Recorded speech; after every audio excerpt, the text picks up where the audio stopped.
26 सितंबर 2022 सोमवार से शारदीय नवरात्रि की शुरुआत हो रही है। 9 दिन तक चलने वाले नवरात्रि के उत्सव में मां दुर्गा के 9 स्वरूपों की विधि विधान से पूजा की जाती है। इस बार नवरात्रि में मां दुर्गा का आगमन हाथी पर हो रहा है। जिस दिन नवरात्रि की शुरुआत होती है उसी दिन के अनुसार मां का वाहन तय होता है।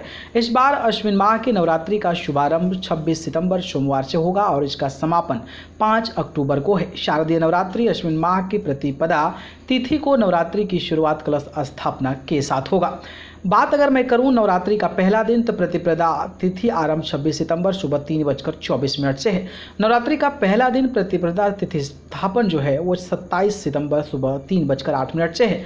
कलश स्थापना का जो मुहूर्त है वो 26 सितंबर को सुबह 6:20 से लेकर 10:19 तक है। आगमन के साथ ही माता रानी की विदाई भी हाथी पर होगी, क्योंकि नवरात्रि का आखिरी दिन बुधवार है।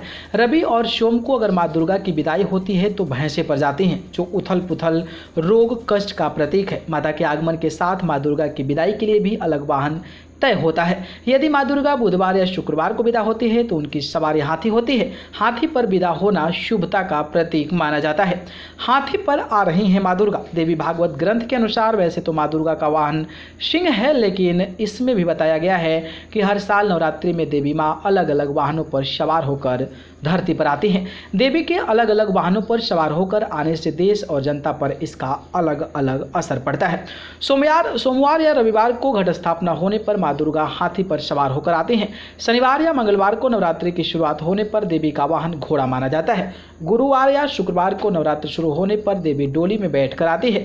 बुधवार से नवरात्रि शुरू होने पर मां दुर्गा नाव पर सवार होकर आती है। इस बार मां दुर्गा हाथी पर सवार होकर आ रही हैं। इसका अर्थ यह है कि इस बार वर्षा अधिक होगी, जिसका प्रभाव से चारों ओर हरियाली भी होगी। इससे फसलों पर भी अच्छा प्रभाव पड़ता है, जिससे देश में अन्न के भंडार भरेंगे, संपन्नता आएगी, धन और धान्य में वृद्धि होगी। विदाई के वाहन मां दुर्गा भी आती है। विदाई के वाहन मां दुर्गा आती भी वाहन से है और जाती भी वाहन से, यानी जिस दिन नवरात्रि की अंतिम दिन होता है उसी के अनुसार देवी का वाहन भी तय होता है।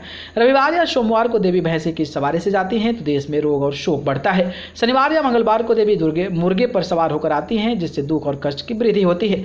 बुधवार या शुक्रवार को देवी हाथी पर जाती हैं, इससे बारिश ज्यादा होती है। गुरुवार को मां दुर्गा मनुष्य की सवारी से जाती है, इससे जो सुख और शांति में लोगों की वृद्धि होती है। देवी जब हाथी पर सवार होकर आती है तो पानी ज्यादा बरसता है। घोड़े पर आती है तो पड़ोसी देशों से युद्ध की आशंका बढ़ जाती है। देवी नौका पर आती हैं तो सभी की मनोकामनाएं पूर्ण होती है और डोली पर आती हैं तो महामारी का भय बना रहता है। तो दोस्तों, इस बार मैंने आपको बताया कि आखिरकार माँ दुर्गे जो हैं इस नवरात्रि में कौन सी सवारी से आएगी। इस पर आपकी राय कमेंट बॉक्स में। धन्यवाद।